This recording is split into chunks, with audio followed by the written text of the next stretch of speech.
This lecture will be emphasizing on the importance of a fundamental. So when I say fundamental means, in previous lecture we discussed certain facts that doesn't need to be proven within a certain tradition. So fundamentals are the basic notions which we use to explain the canon, explain the teachings. So if the fundamentals are different in different two schools, their explanation on a certain particular teaching would never be the same. So therefore, when you go into the tradition and study the literature in an advanced level, we find the most important thing is how we explain the canon. The canon, preserving the canon is very important, but how we explain it matters more than that. Because the fundamental is how we explain the canon, and even the canon contains the similar teachings or similar wordings. If we explain it differently, what happens in the end, we come into a completely different teaching. So I'll read the paragraph of the handout, first paragraph. I think it is quite important. Fundamentals are the foundation of the Mahavihara tradition. It is true that the nucleus of a Buddhist school is its canon. But in fact, the character of the canon is exclusively determined by the way it is dilated and explicated. When two traditions hold into incongruent fundamentals, it means the different fundamentals, as the basis of a certain teaching, then their commentaries for that particular teaching would never be the same. In addition, as the influence of different fundamentals to other fundamentals are mostly unalike, it means we explain a certain teaching based on a certain fundamental and another tradition explained differently. So when we have two different fundamentals, how they influence other teachings are mostly different. Consequently, as a result of attempting to eschew paradoxes, when facts are being integrated while explaining the canon, the entire philosophy of interpretation of the two schools would never converge. They may share similar wordings as for the major rudiments such as the Anusaya. They may also have Chitta, Samsara and Nibbana. But the essence of the philosophy beneath those facts are very unlikely to be similar. Therefore, the very gist of the message conveyed by the canon of a certain tradition absolutely depends upon its fundamentals. In other words, on the discourse community facts. So I'll give a very straightforward example for this. You can find a teaching in the Anguttara Nikaya, book number 5. This is called Samaya Vimutta Sutta. There are two Samaya Vimutta Suttas. You can find this Samaya Vimutta. So in these two Samaya Vimutta Suttas, Buddha mentioned, this is a Pali quotation, Panchime Bhikkave Samaya Vimuttassa Bhikkhuno Parihanaya Sammat. Panchime Dhamma. Monks, to a person called Samaya Vimutta, there are 5 Dhammas, 5 realities that can cause for his declining. So this word Samaya Vimutta, to whom does it refer? So the different Buddhist schools, for example, the schools like Sammitya, I think if you remember, in the previous lecture we explained about 18 Buddhist schools, and also the Sarvastivadi. They explain the word Samaya Vimutta as the noble beings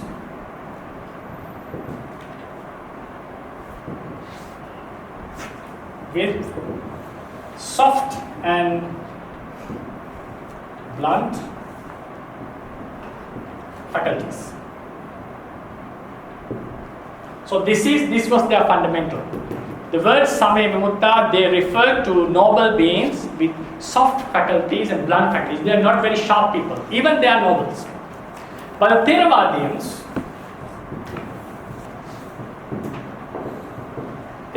explain that this word Samaya Vimutta. So this is the school. This is how they interpreted it. Samaya Vimutta means any person, maybe a noble or maybe a Putujana, any person who has attained mundane jhana.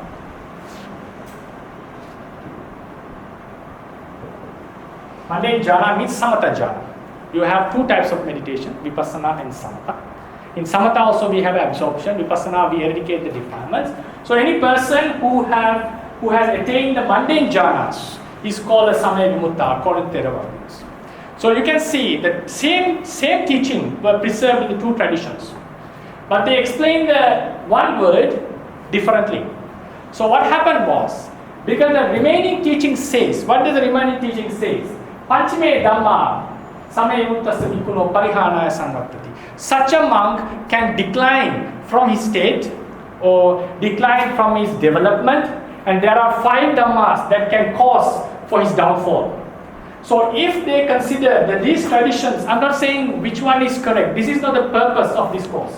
Our purpose is to explain the fundamentals of the Theravada traditions. I'll remind it again, whether they are correct or wrong, whether you accept it wrong or not, that is a secondary thing. But if we are following a Theravada tradition, we should know what are the fundamentals as preserved in the tradition. So Theravadians explain it, the noble beings with soft and blunt faculties. So this word is interpreted in this manner. So what happens? The remaining sentence, the parts of the remaining sentence say they can decline. So what in the end, they came into a conclusion, they came into interpretation that Arahant can decline into Anagami. This is how it is explained in the discussion is recorded in the Kathavattu and its commentary. Anagami can be a Sakadagami. Sakadagami can be a Sotapanna. Then from Sotapanna we have Putujana. Right? But none of the school accepted that, believe that a Sotapanna can be Sakadagami. Cannot. Because there is a direct teaching given by the Buddha that a Sotapanna is near to, it's fixed to attain the higher noble states. If you are Putujana, it's not fixed. So there is another teaching found in the doctrine, found in the canon. Buddha says, if someone becomes at least a Sotapanna, he is sure to finish his practice and get liberated completely. So based on this teaching, all of them rejected the idea a Sotapanna can never be as Putujana any further. But based on this teaching and their explanation on this word as a noble beings with soft and blunt faculties, they suggested, because the remaining part says they can decline, so Arahant can be Anagami, Anagami can be a Sakadagami, Sakadagami can be a Sotapanna. The interpretation. Now, what I want to say, how the certain fundamental completely influence the doctrine. So based on that, the other teachings also get influenced on this fundamental. If we hold a fundamental like this in such a teaching, what happened? We come into a conclusion because they all fixed in a like a cobweb. So therefore, the noble person can decline. But the Theravadians, they explain it differently. They say any person who has attained mundane jhana. For them, they divided the word into 2 parts, morphemes. Vimutta means liberated.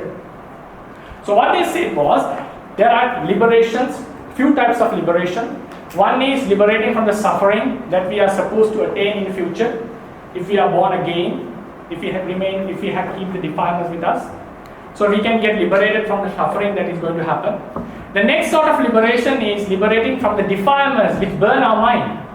So here vimutta refers to when someone attains a jhana, you subdue the defilements in our mind and comes into a very pure, concentrated state. At that level, we are free from the defilements. So vimutta, liberation, is regarding the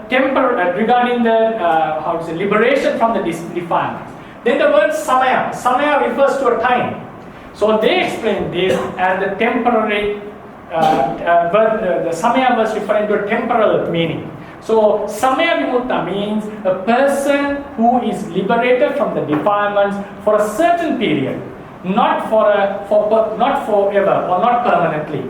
So when someone is attaining in a jhana, his concentration is so strong, at that time he gets liberated or he is free from the defilements, and also if the higher jhanas from vitakka, vichara and certain jhana factors depending on the jhana.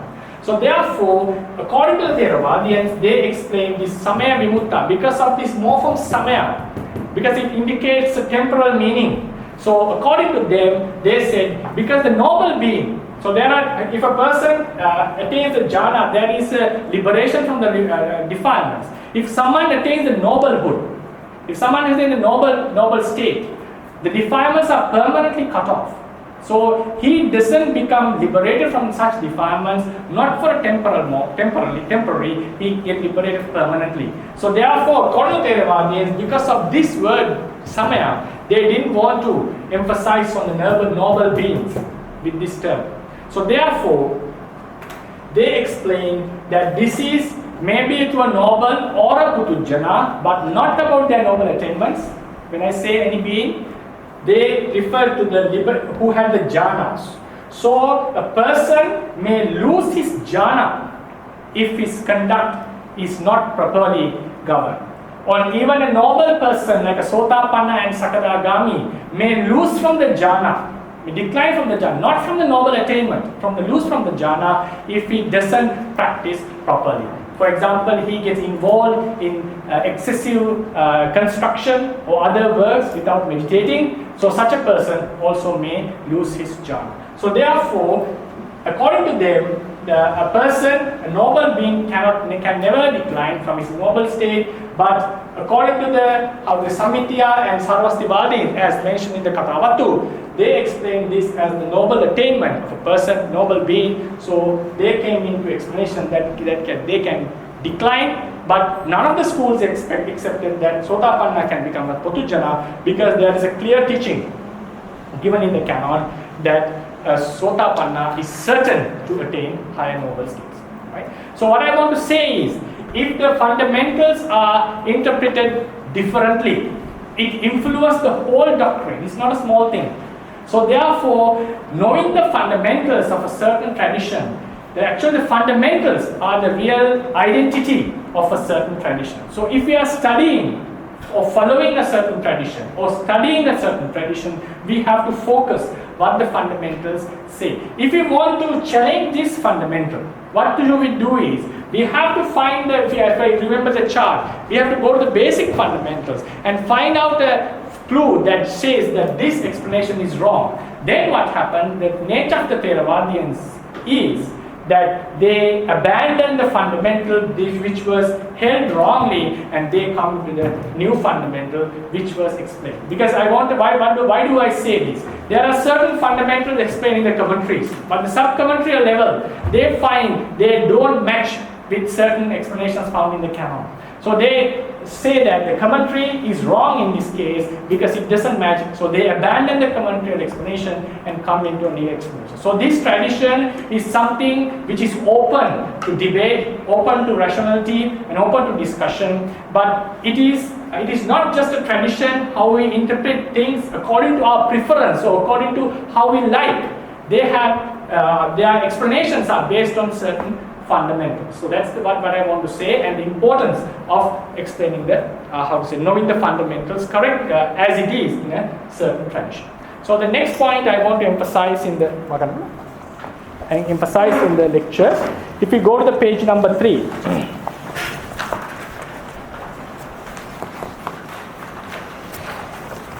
And in the handout, there is a mistake in the page number 2. I want to correct it.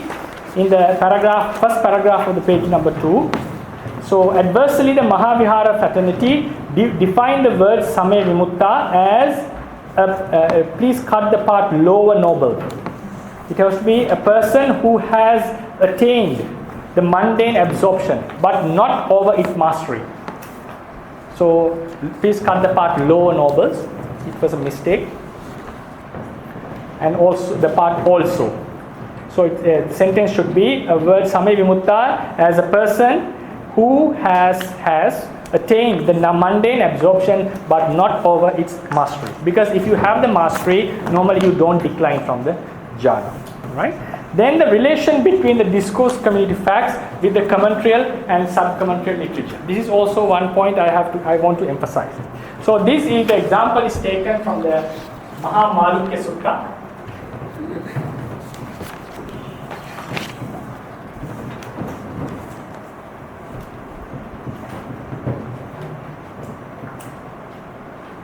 You can see this in Majjhima Nikaya. And this explanation given in Mahamalukya Sutta affected the sutta called Puraga Sutta in Sutta Nipata. This is in Majjhima Nikaya. This is Sutta Nipata. Writing the abbreviations normally. Right? Majjhima Nikaya. This is book number 2. Majjhima Panasa.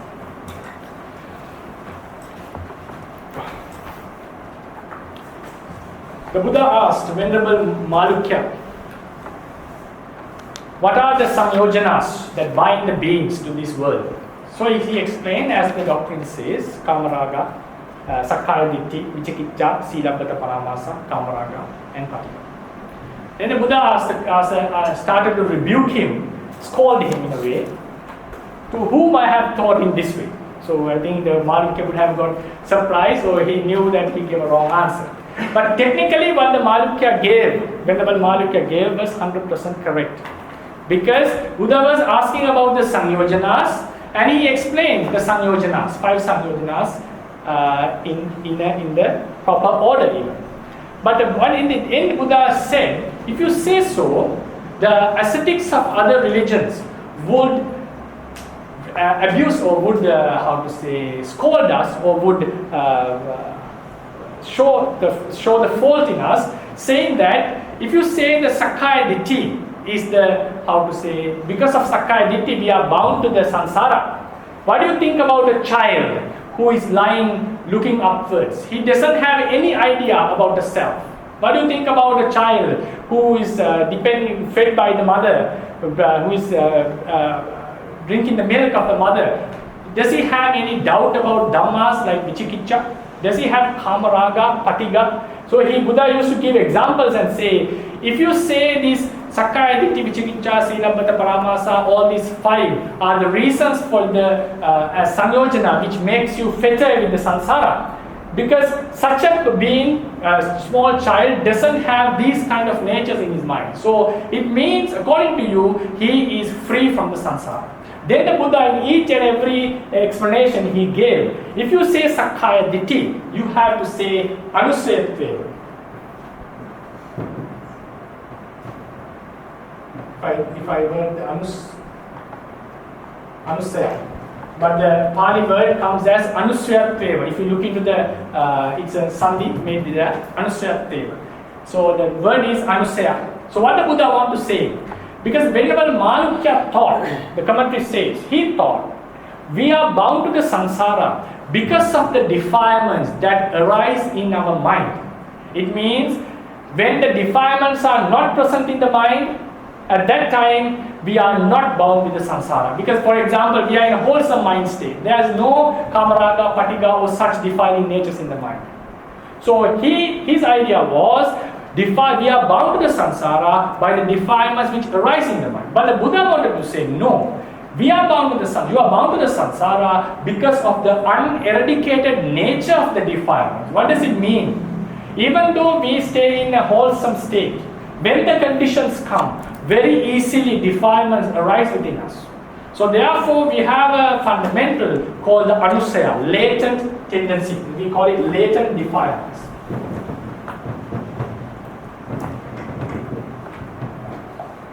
Latent defilements means the defilements are not eradicated, so they are prone to arise. I'll be talking about this matter from the next week, with the briefly next week, and a separate lecture. 2 lectures are given on this matter in the next semester. So I'll be talking about this point in detail in future. But at the moment, I would say latent defilement means the defilements which are not eradicated. So it is, we consider, in our Buddhist traditions, we consider it exists within us in a certain manner, not as it arises in the mind, not as a cetasika, not as a mind moment. So these latent defilements became a very huge debate at the 3rd century BC.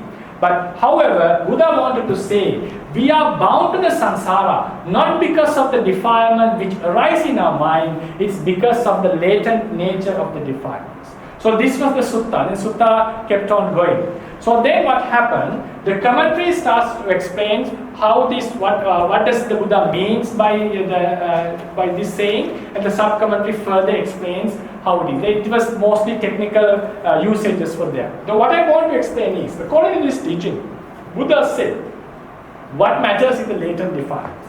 Then we come to the Uraga Sutta. The Sutta Nipada, the first sutta you can find. If I write the Pali sentence,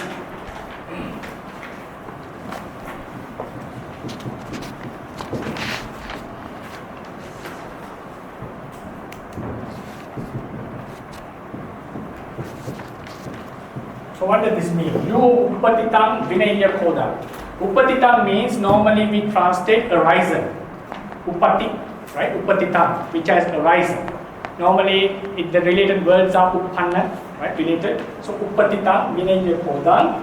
Then the third line is there's a second line. Then the third line is so bhikkhu jahati orapara. Jahati Oraparang. Normally, according to the tradition, Oraparang means Jahati Oraparang. This statement means you attain Nibbana. You give this show and go into another show. It's like Sansara is this show, Nibbana is the other show, right? Some philologists explain this as not, because traditionally we explain Sansara and Nibbana, it's a metaphysics, like a simile. But some philologists say Buddha was referring to the human world and the divine abodes, right? Anyway, I'm focusing on the traditional explanation here.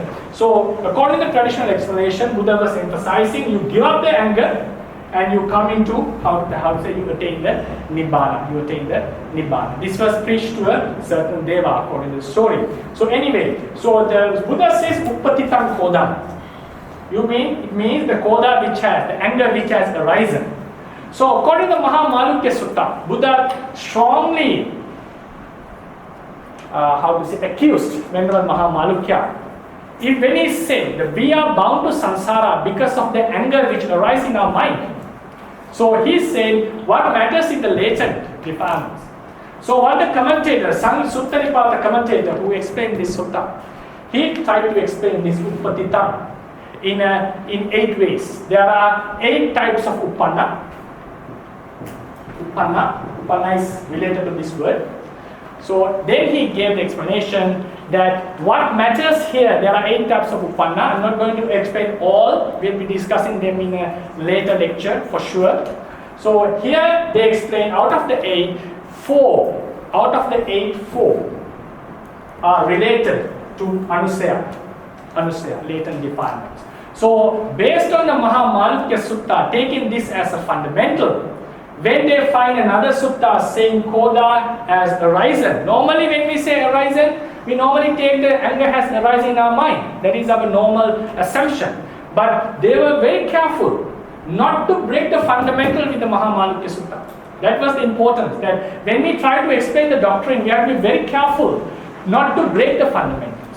For that, I don't say that for that you have to study the whole Tipitaka. No, there are teachers who have explained the teachings with partial knowledge, but we have to be aware of the fundamentals. So that is the most important thing. So fundamentals should be addressed and taught from the beginning of Buddhist studies.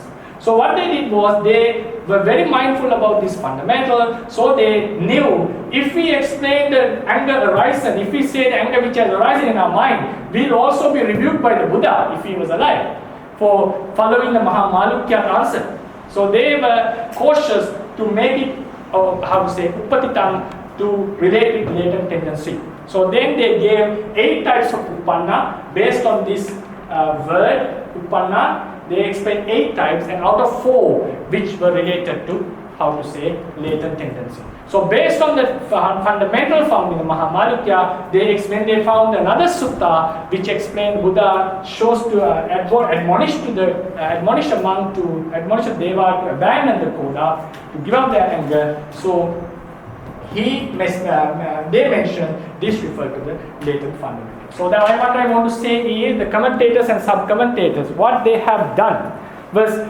have tried to, explain the teachings based on the fundamentals. So that was the course they followed. So if we want to criticize the commentary or judge the validity of a commentary, we have to go and argue with the fundamentals. But it is possible.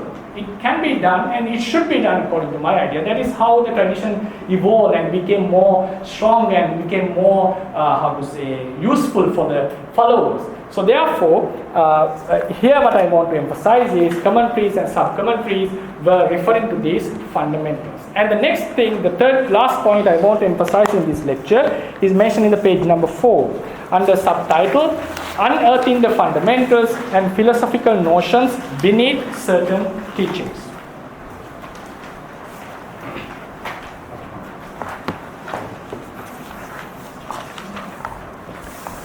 So what this part says is, most of the teachings pertaining to the basket of Suttanta are admonishments given or teachings developed suiting the audience to whom they were delivered, based on certain rudiments and philosophies. At a later stage, when someone reads or listens to the same teachings, he may easily be oblivious about their underlying notions, which are not directly elaborated, because Buddha didn't elaborate the fundamentals much in most of his suttas. At present, revealing these rudimentary notions with much elaboration has turned to be an arduous enterprise.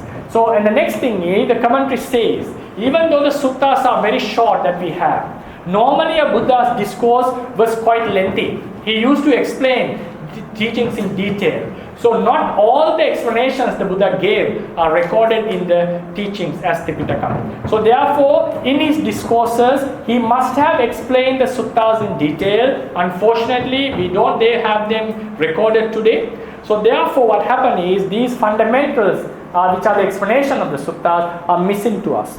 So in this regard, the second paragraph says, commentaries and sub-commentaries brings the fundamentals and sometimes their philosophies on the canonical teachings onto the surface. So the readers and listeners can grab the gist of the teachings accurately without misinterpreting the essence of the discourse with one's own intellectual preferences.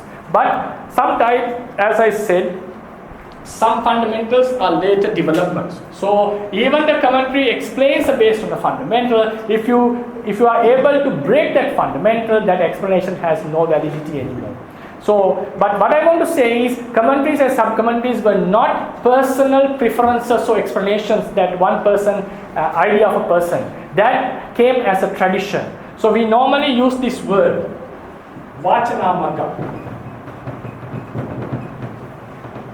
Vachana Magga means constraints. It means the ways we explain the teachings. So in the Mahavihara tradition, they had a certain way of explaining the Buddhist teachings. So these the fundamentals that we use to explain the teachings are also parts of this Vachana Magga. Right? When Buddhaghosa said, he was referring to this Vachana Magga while he was explaining. So what also I want to emphasize again, the purpose of this lecture is not to say that this Theravada tradition is ultimate or is correct.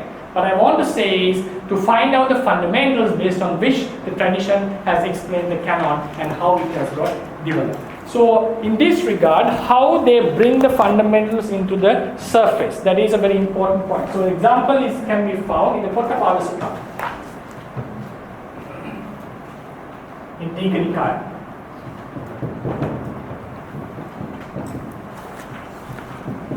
It's a very long sutta. I have given the translations and the references.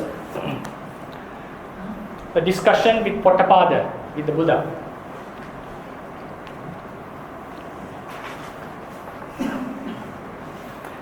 So if I read the handout, it's much easier to understand. Third paragraph, page number 4.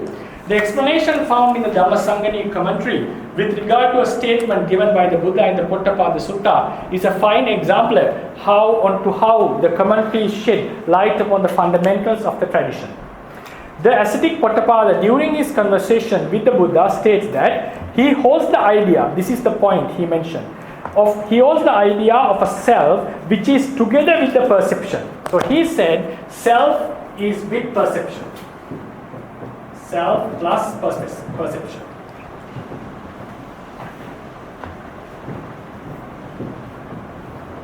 Self plus perception. So the Buddha directly counter-questioned him and said, the Buddha states that if the self is together with perception, then the self and perception cannot be identical. So when you say self is with a perception, it means perception is something else, self is something else. Right? So otherwise you have to say self is the perception. So Pottapada says the self is with a perception. So this was the Buddha's argument. Then self and perception are different entities. If you say like that. Then the Tathagata mentioned, Tathagata is the Buddha, that it is possible to restate Pottapada's statement in a different way. He said if you want to say it like this. Right? So what the translation says, Pottapada, the notion self is something else and perception is something else should be known in this way. If you want to say, please say it in this manner. While the immaterial self exists, is a very good point, material self exists, a different perception arises and vanishes to the person. The notion self is something else and the perception is something else should be understood in this way. So this statement can lead to lots of controversies. I read again the main essence. While the immaterial self exists, a different perception arises and vanishes to the person. So he mentions immaterial self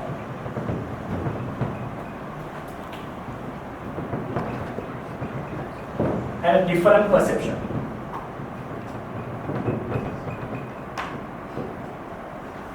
So while the immaterial self remains, a different perception arises and passes away. That's what the statement Buddha said. So this statement, if you go into many other suttas, first thing is we should know Buddha was referring to a non-self doctrine where you can prove with lots of evidences that the non-selfness is explained.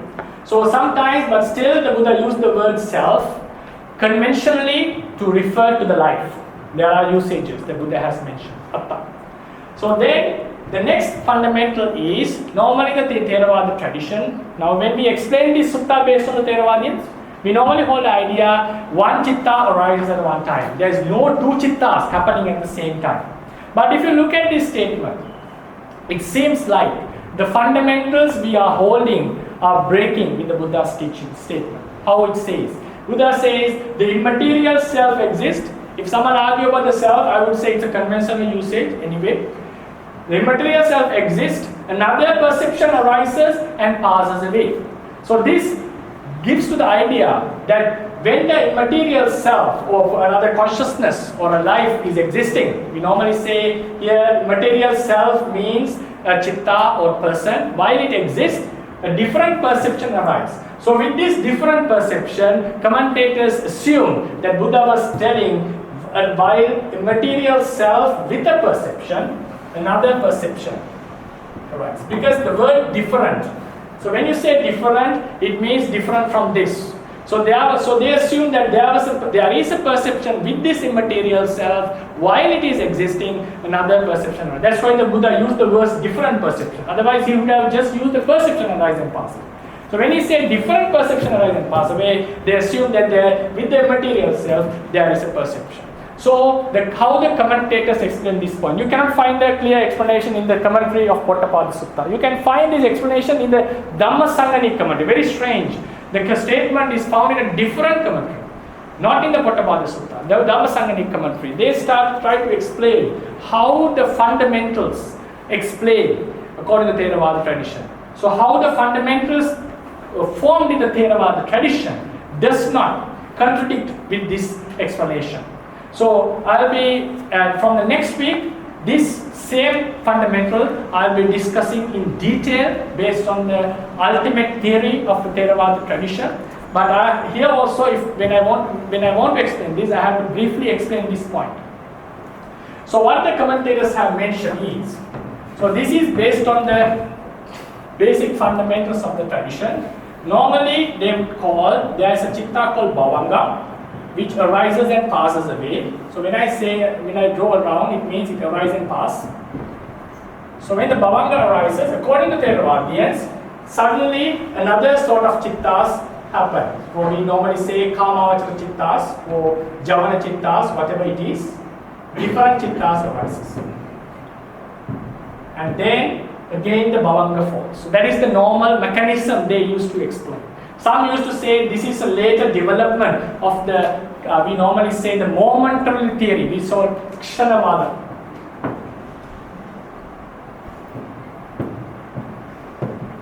Some scholars say the Kshanavada is a later development, right, at a later time. But how to say, there are teachings that Buddha says the chitta, rupa and all these have arising and passing away. But he never refers to a very short momentary rising and passing away. You cannot find such information, to my knowledge, in the suttas. So anyway, this is how the commentary, the tradition explains, right? This is how the tradition explains. Whether this is logical or not, it's a different debate. So anyway, so what they wanted to say was, immaterial self is referring to the bhavanga.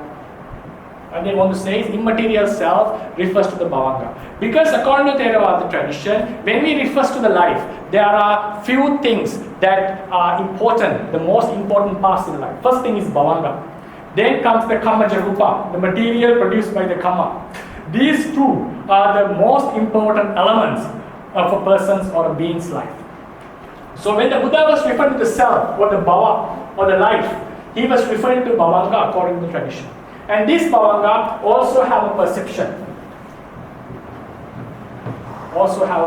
which is a very passive type of perception that we are not aware of. So the thing is, what contradicts the mostly is, these are fundamentals that we cannot explain based on this teaching. So what they want to say is how the other fundamentals they have formed doesn't contradict with the teaching that the Buddha gave to Pottapada. So according to this statement, it says, while the immaterial perception exists, a different perception arises and passes away. So according to the fundamental explanation of Theravadians, when the bhavanga chitta arises and passes away, another different chitta with a perception arises, passes, but at that time, this bhavanga chitta has already passed. So how the Buddha says? He says, while the immaterial self exists, another perception arises. So when he says it exists, this word exists seems to be a problem for the Theravadians when they explain the fundamentals. So what they say is, they have a different explanation on this based on Abhidhamma point of view, Upadino Dhamma.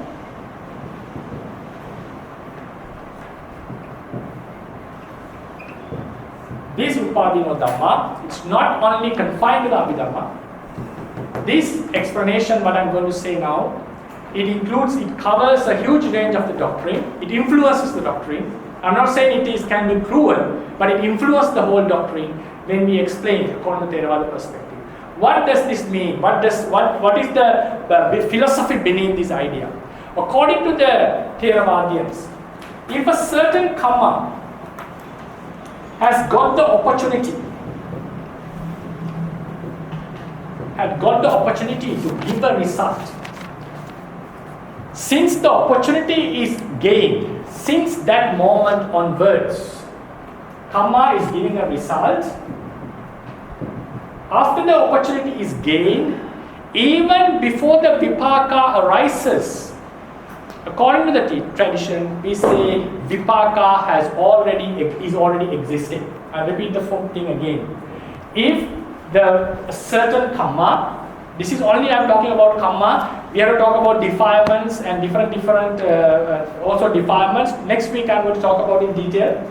If you talk about a karma has been done. Not all the karmas which have done give results according to Buddhism. For a karma to give results, it should gain an opportunity. It should get other conditions, and the karma should also get the opportunity within the mind. within the stream, mind stream. So when the karma gets the opportunity, still the vipaka has not arisen. That's the, for example, if we say a person is going to die. At that time, according to us, our tradition, we say that he's going to see the destination or a certain karma comes in front to give a rebirth, give a result in the next life. That karma is going to give the result. So while in the death moment, the karma has got the opportunity to give the result, but he has not yet died. So in this moment, the karma got the opportunity, vipaka has not arisen yet.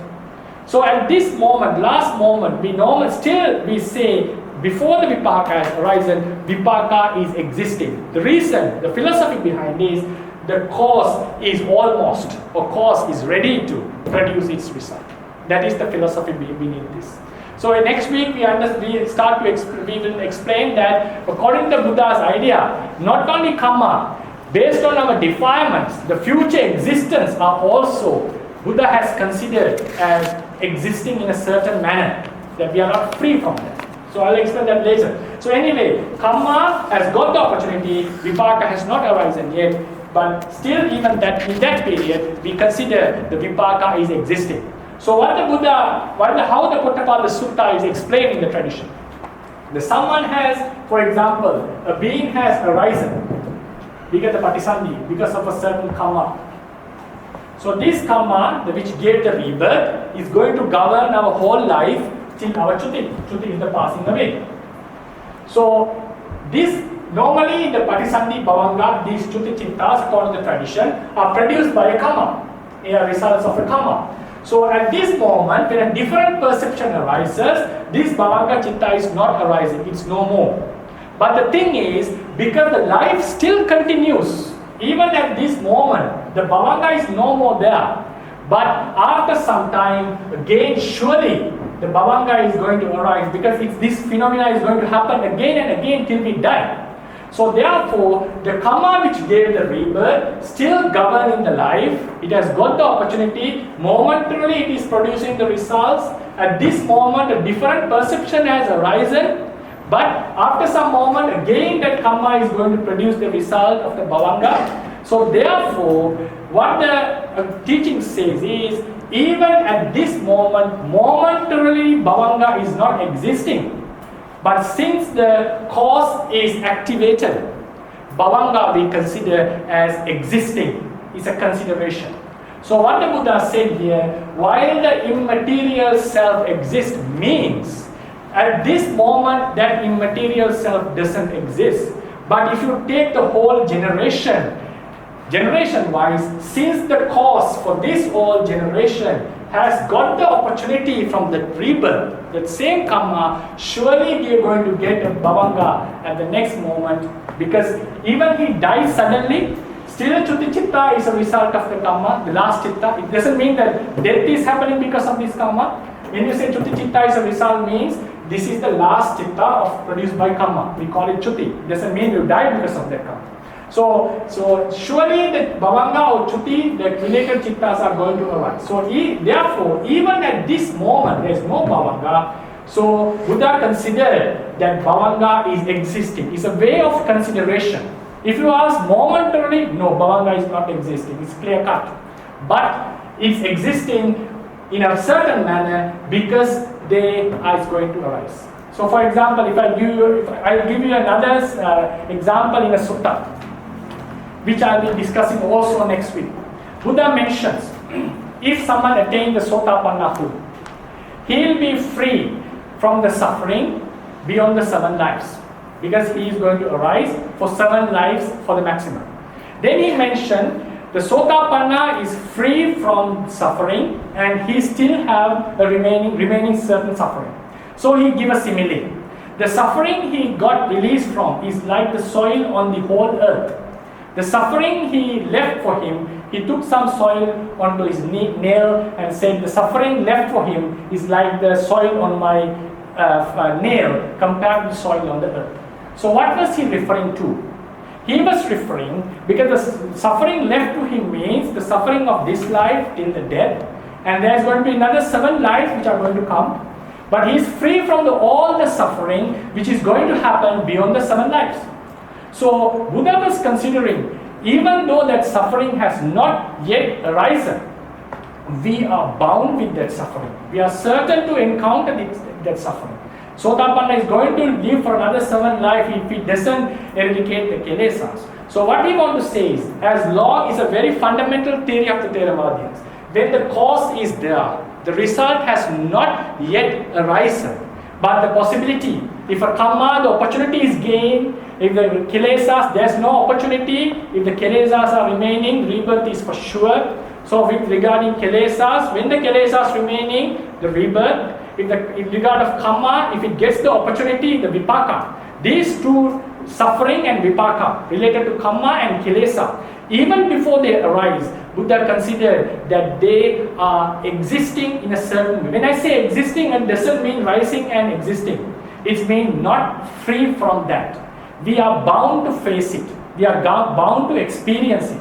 So because of this nature of surely going to happen, Buddha says the word existing. So the commentaries used to say, based on this nature, what the Buddha wanted to say was not that two cittas are happening at the same time. Based on the nature of bhavanga is going to happen for sure because of this karma, even momentarily there is no bhavanga, there's a different perception. So Buddha wants to say a different perception arises and pass away while the perception, while the self with the perception still exists. What do you mean as still exists? It means the generation, if you take as a generation, this is going to happen. So therefore he considers as existing. So what I want to say is, this is what the commentators have done in a certain manner. So when the teachings are found, they try to match it with the fundamentals and try to explain it. Sometimes you may think that they are going to save the tradition by somehow explaining it. So anyway, this is what I want to say. The tradition is based on certain fundamentals. So this fundamental is not for just one teaching. That's the next thing. These fundamentals govern the entire doctrine. So whether fundamental is accurate or not have to be evaluated by judging the many teachings and finding out whether they contradict or not. If the fundamentals are contradicting, we have to say that is a not very good fundamental. So likewise, what the commentators have done was, based on the they have brought the fundamentals which are beneath and explained the canon. So this is what the handout says, and this is what I want to emphasize in this lecture. I emphasize 3 main points. Knowing the fundamentals are very important. If for a certain teaching, if the fundamentals are different, what happens is the teachings will be explained differently. So that's why the different schools emerged. You remember with the example of Samaya Vimutta, 2 traditions explain the term differently. Then the next point is commentators were very aware not to break the fundamentals of different suttas. And also I want to say, add to that, when we say the commentaries, it is the commentaries and sub-commentaries have not initiated a different tradition in terms of fundamentals. We can say they have initiated a different tradition in terms of the level of explanation, or in terms of time they are different for sure. But in terms of fundamentals, according to the tradition, if you look from the traditional perspective, the canon, commentary and sub-commentaries are sharing similar or somehow same fundamentals. But if you go into another tradition, they will explain the canon with a different fundamentals. So if you want to find out the historical event, it's a different enterprise. You have to judge the books, canons of different tradition and try to find out what was more historical. So anyway, the last point I want to emphasize was, commentators, what they did was, they brought the fundamentals which are beneath the teachings and tried to explain them without making a paradox. So this is the points that I want to emphasize. So the 4th lecture, I conclude with this. So yeah, if anyone has a question, he can raise. So and at the end of this handout, I have given an appendix. So in this appendix, so fundamentals, so in the first page say the fundamentals accepted by all Buddhist sects unanimously. It says these are the fundamentals that all the Buddhist sects accepted unanimously. And then regarding 10 sects, some secondary fundamentals are given which are not cooperated with the Theravadiyas, which are not similar to Theravadiyas. So these can be found in the Katava too. For example, if we talk about the secondary fundamentals, Arahant can decline from the Arahanthood, which we discussed today. Morality is not a mental factor. Observation grows due to morality. A person who has psychic powers can live for an eon. So likewise, sound is a resultant of karma. So likewise, there are different secondary fundamentals of different schools, right? So you can see when the secondary fundamentals are different, the entire doctrine starts to have a different explanation, right? So have to have a different explanation. So this is for your reference and further studies if you are interested. Yes, sir. In the last class, in the meeting about the different perception, can we understand that the specific is the nature like the latent? In the for example, the first one is immaterial self. Yeah. Perception exceeds the state of Bhavanga. Yeah. And in the state of Karma, until Bhavanga is not Bhavanga, is not exist, but it tends to exist. It means we can understand that exist is like Anusaya, latent state. Can we understand it that way? No, it's not. It's quite different. When we say latent according to the tradition, it is one kind of a state of the defilement. It is one kind of a state. So we normally say this state is more subtle than the emotion that arises in our mind. Then when we say this karma and vipaka, relationship, the karma has got activated, the bhavanga is arising and already passed away, karma chitta is arising, the bhavanga is going to happen. The possibility is there. The possibility is there. So you can, if you want to say as a latent thing, you can say the karma energy, karma force. But I would not call it latent. It would call the possibility of the karma to give a result. The possibility is there. The person is not free from that possibility. Because the nature is the same. Yeah. The latent defilement. Yeah. This way for the suitable opportunity. Yes. Is arising from the Yeah. and the same for with the karma. Yes. And if I'm waiting. Yes. Similar in that sense. We can say it, similar. But difference is latent tendencies are always towards the akusala side. Karma is giving a vipaka. So there are little bit differences. But in the latent nature, correct, we can say. Paramatta Jatika.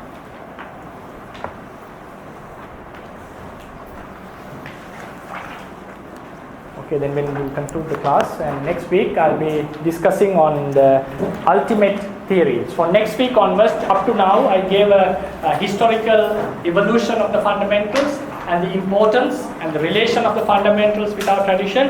From the next week, I'll be directly going into the fundamentals. I'll be starting with the theory of ultimacy.